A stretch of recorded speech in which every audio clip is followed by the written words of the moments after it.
Welcome to Study Section 3, USA from Colony to Nationhood. Growth of the English Colonies. The Chesapeake, Virginia. Jamestown, the first permanent English settlement in America, began as a business venture that failed. The Virginia Company of London, a joint stock company organized much like a modern corporation, sent 104 colonists to Chesapeake Bay in 1607. The company wanted to repeat the success of the Spanish. The colonists were to look for gold and silver for a passage to Asia and for other discoveries that would quickly reward investors. If the work was heavy, the colonists were to force indigenous people to help them. The composition of the group sent to Jamestown reflected the company's expectations for life in the colony. Colonists included silversmiths, goldsmiths, even a perfumer, and far too many gentlemen who were unprepared for rugged colonial life. The colonists found a defensible spot on low ground and named it Jamestown. None of their plans worked out, and the settlers began to die of dysentery and typhoid fever. At the end of the first year, only about 1/3 remained alive. In 1619, the Virginia Company recognized the colony gave up the search for quick profit and turned to growing tobacco. Under the new plan, colonists received 50 acres from the company for paying a person's passage to Virginia.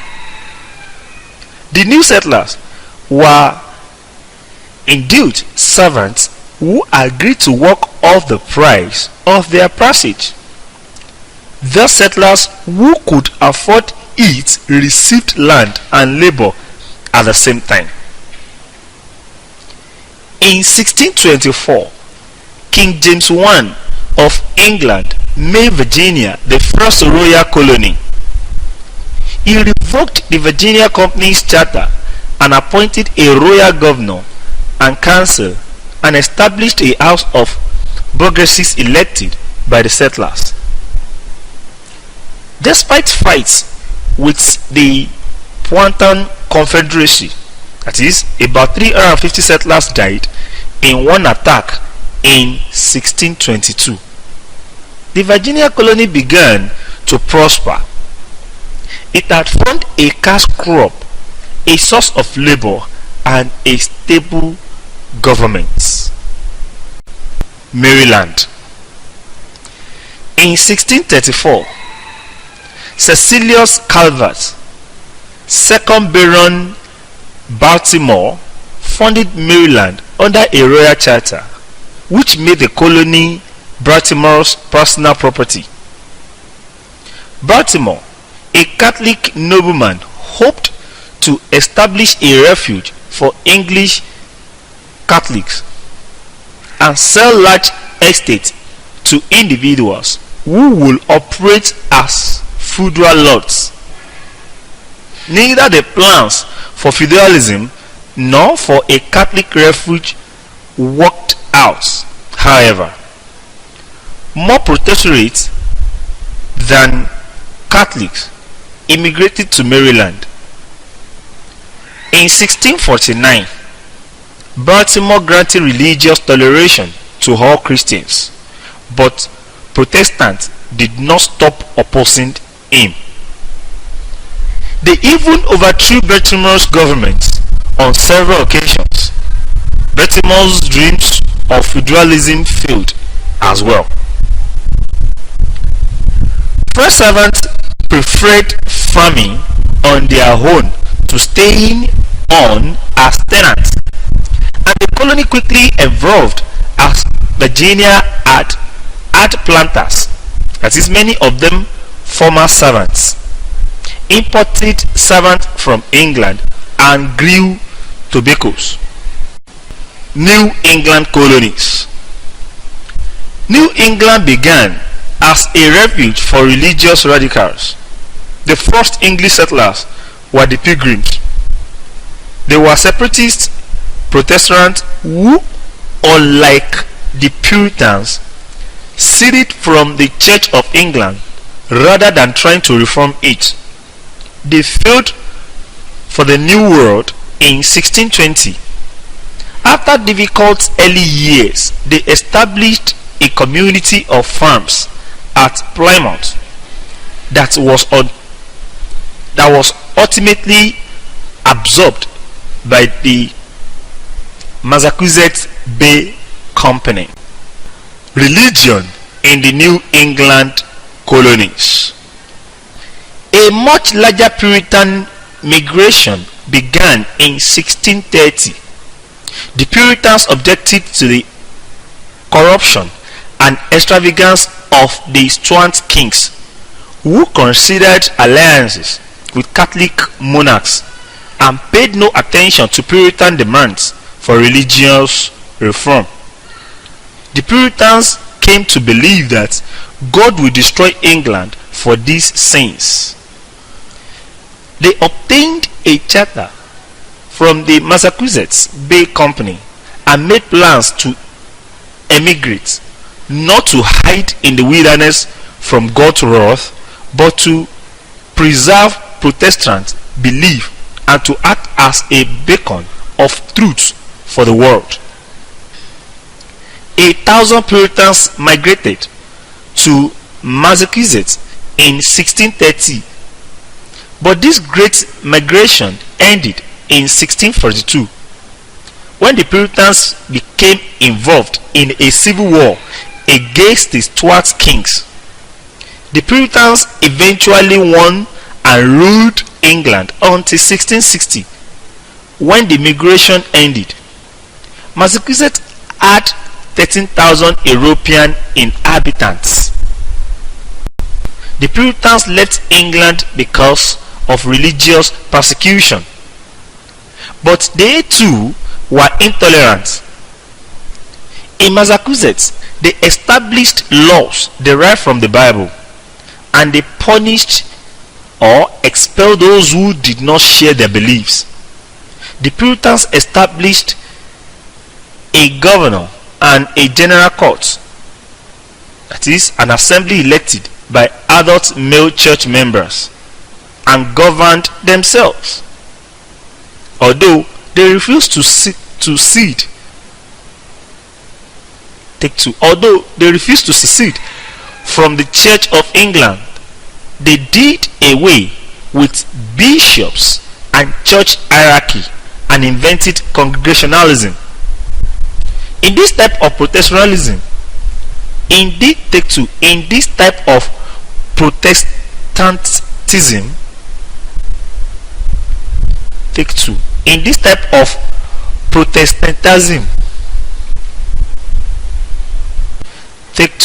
in this type of Protestantism, each congregation selected its own minister and governed its own religious life. That is, though outside authority sometimes intervened to punish heresy. Government officials were expected to enforce godly authority, which often meant punishing religious heresy. Roger Williams was a separatist who refused to worship with anyone who, like nearly all Puritans, remained part of the Church of England.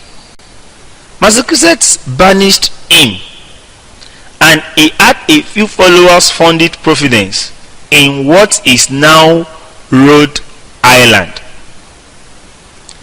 And Hutchinson was a merchant's wife and a devout Puritan, but she claimed that she received messages directly from God and was beyond earthly authority.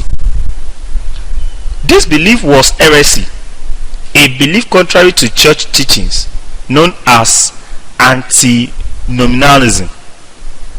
She too was banished and she moved to Rhode Island. Puritan magistrates continued to enforce religious laws. In the 1650s, they persecuted Quakers, and in the 1690s, they executed people accused of witchcraft. Growth of New England's population.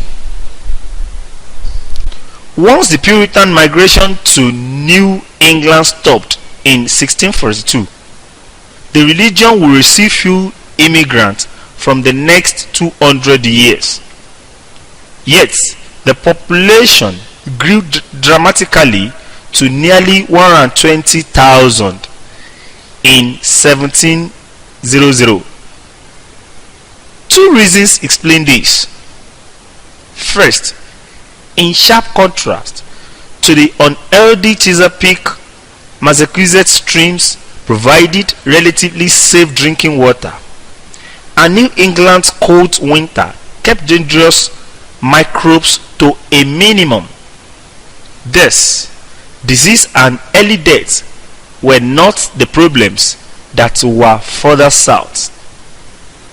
Second, again in contrast to Chesapeake, the Puritan migrated in families, and there were about 2 women for every 3 men, even in the early years.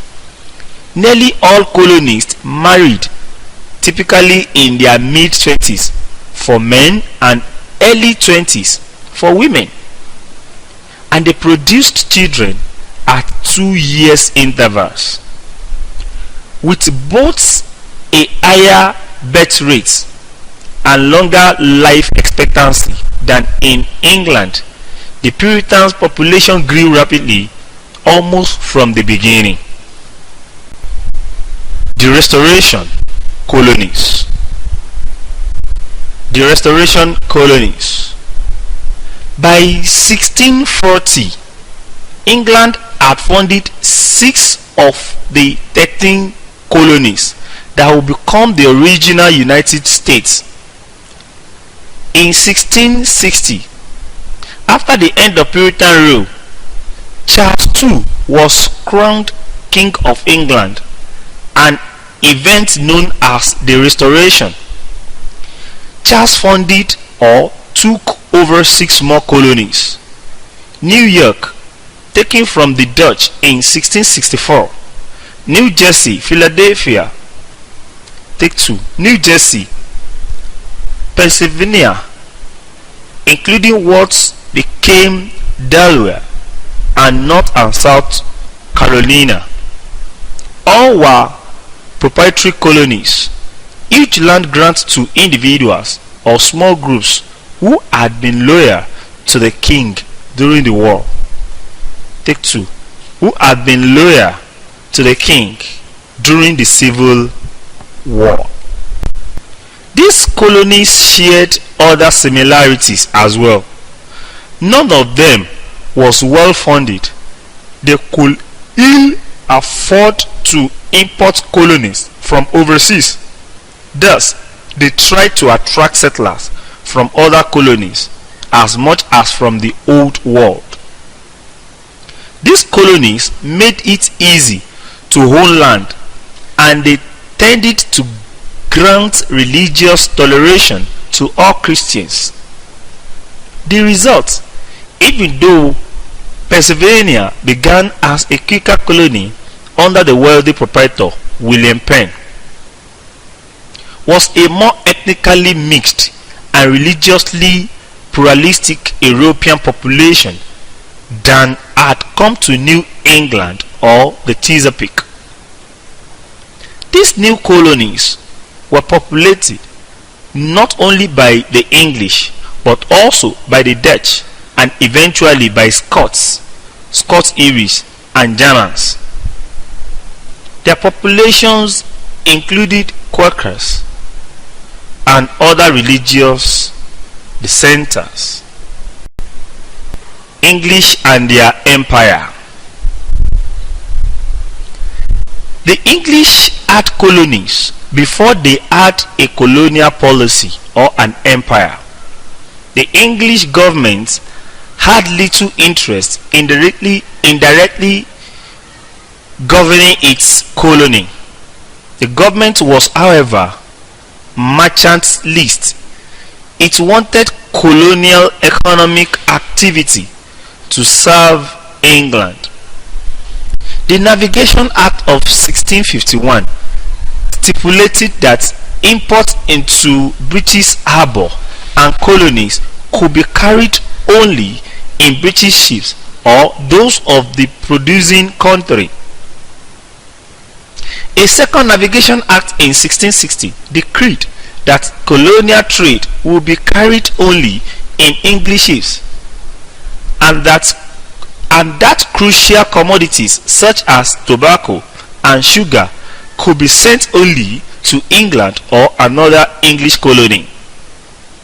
Further Navigation Act in 1663 and 1696 regulated the shipment of goods into the colonies and strengthened the customs service. For the most part, the Navigation Act succeeded in making colonial trade serve England. They also made the colonists accustomed to and dependent upon imported English goods. But the act did not amount to a colonial administration. Private companies, wealthy proprietors, and the settlers themselves did what they wanted without official English interference.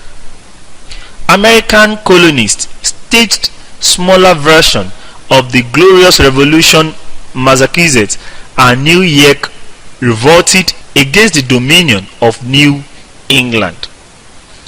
At the same time, the Protestant majority in Maryland revolted against Charles Calvert, Todd Baron Baltimore, and his Catholic elite. William could have punished all these rebels and re-established the dominion of New England. Instead, he reorganized Massachusetts, New York, and Maryland as royal colonies with elected legislative assemblies and royally appointed governors. By 1720, William had transformed all the mainland colonies along these lines except for Pennsylvania, Maryland. William restored Protestant proprietors. William restored Protestant proprietors in 1716 and Delaware. The Glorious Revolution ended absolutism in England, and it ensured that governments in the mainland colonies would be both royal and representative. This is the end of study session 3.